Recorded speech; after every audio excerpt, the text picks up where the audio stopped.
Can you believe it? During the California gold rush of 1848, the first person to become a millionaire never even touched a gold mine. He didn't dig up a single gram of gold. In that gamble that swept through hundreds of thousands of people, 95% lost all their travel expenses and died far from home, their remains lying unclaimed in the wilderness. But Samir Brannan, with a completely counterintuitive business strategy, made a fortune. When everyone was betting on an unseen and intangible outcome, firmly grasping a 100% certain, essential need was the true path to making big money. Brannan didn't go digging for gold. Instead, he traveled all over San Francisco, buying up and hoarding every shovel and basin in the city. An ordinary shovel that originally sold for 20 cents was sold for $15, a profit margin soaring to an astonishing 7,500 times. This wasn't just cleverness, it was top-tier business tactic. The biggest deception behind diligence is this: what you perceive as opportunism is, in the eyes of true wealth hunters, seizing an irreplaceable niche. Throughout thousands of years of human history of wealth accumulation, those who truly achieve explosive wealth growth have never relied on gradual accumulation. They excel at exploiting information gaps, loopholes in rules, and human weaknesses to directly unlock the fast track of knowledge. They are hunters who seize the dividends of their era. While the vast majority of ordinary people are merely prey, falling into their carefully laid traps, struggling desperately but to no avail. Today, I will guide you through understanding 4 insane business logics that have completely rewritten the global wealth landscape.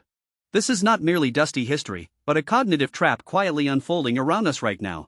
On June 18, 1815, at the Battle of Waterloo in Belgium, the smoke of battle obscured the final battle between Napoleon and Wellington.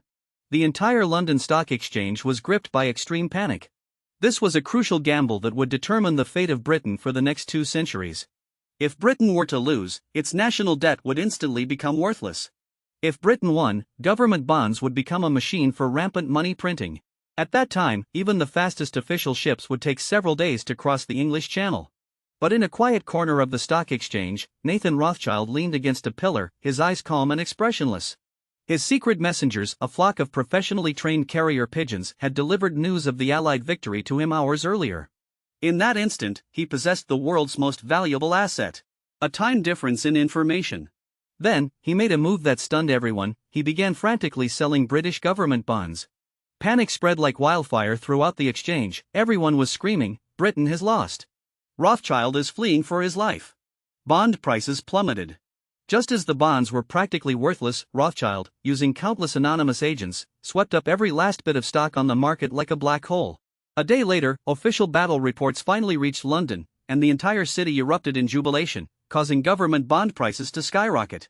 Overnight, Rothschild amassed a fortune equivalent to that of the entire United Kingdom. He had completely grasped a truth: information is the magnet for wealth. Whoever grasps the truth a second faster than others possesses the absolute power to rewrite market prices. But you must remember, simply knowing the secret is far from enough. It's merely obtaining an admission ticket. If you don't understand how to leverage public sentiment to amplify information asymmetry, even if you possess the complete map to the treasure, you'll never find the hidden door to financial freedom. In early 18th century France, the country was so poor that it could barely sustain the king's daily expenses. John Law, a Scottish gambler forced to flee after committing murder in a duel, entered the Palace of Versailles. He presented the French regent with a proposal that was impossible to refuse. He proposed that currency should not be heavy and cumbersome gold and silver, but rather paper money based on confidence. He founded General Bank, issued the first formal paper currency in human history, and announced that this currency could be used directly for tax payments. The previously stagnant French economy was instantly injected with strong vitality. Following this, he launched the Mississippi Company, a wealth myth that shocked Europe. It claimed that Louisiana was full of gold mines, and that by buying company stock, one could share in a continuous stream of gold wealth. This was, in effect, the first organized and planned national-level bull market in human history. In the Sulu district of Paris, investors flocked in every day. There was even a hunchbacked man who made more money than he could ever spend in a lifetime by using his back as a makeshift table for people to sign stock transactions. The company's stock price skyrocketed from 500 livres to 10,000 livres. At the time, this meant that an ordinary craftsman's lifetime income could increase 20-fold in just a few months. John Law also coined a new term, millionaire. He merely drew a seemingly rosy blueprint on paper, convincing all of Europe that it could be turned into real money. Although this massive bubble eventually burst, he demonstrated the terrifying power of rules. If you can define true value, you can make money flow to you like a waterfall. The cognitive advantages gained through luck will ultimately be completely harvested by one's own arrogance. If you cannot see through the deeper logic behind this misalignment of values, what awaits you is the most expensive opportunity cost of your life, forced to watch helplessly as the era's dividends slip away. In 1848, gold was accidentally discovered at Sutter's Mill in California, triggering the largest gold rush in human history.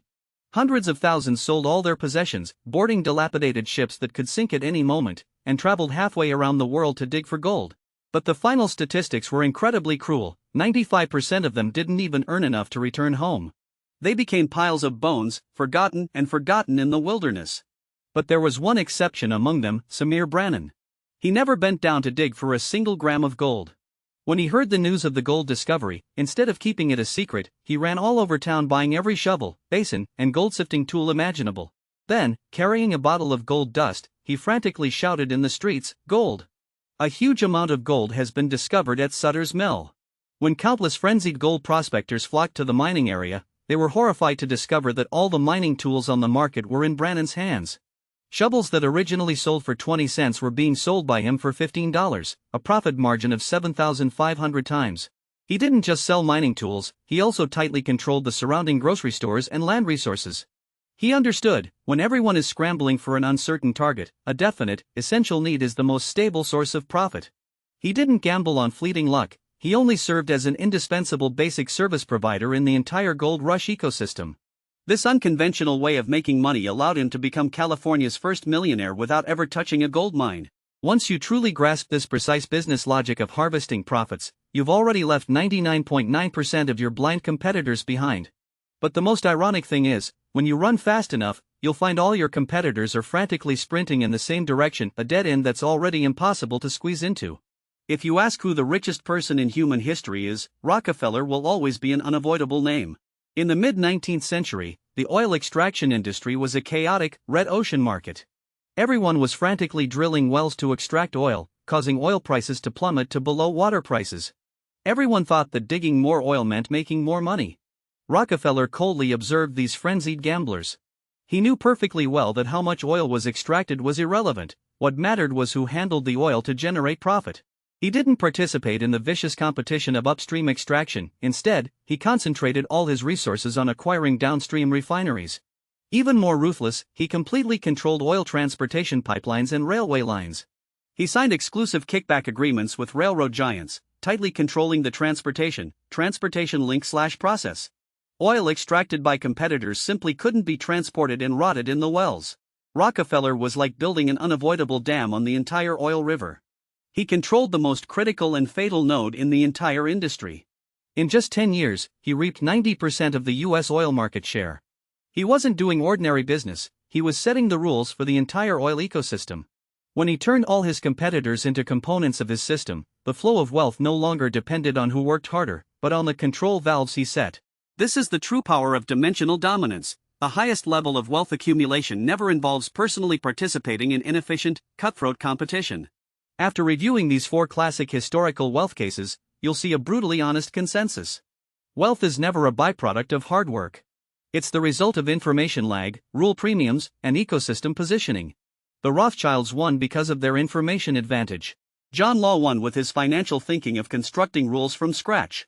Samir Brannan won with his precise grasp of defined demand. Rockefeller won with his absolute control over industry circulation bottlenecks. The essence of wealth is actually a vast, distributed operating system. If you don't understand its underlying operating logic, no matter how much time and energy you invest, you'll only be trapped in a meaningless vicious cycle. In the crowded red ocean, instead of getting exhausted from the cutthroat competition, it's better to look up and see the direction clearly. In the logical gaps of this era, which dove of wealth is still hiding, yet to take flight?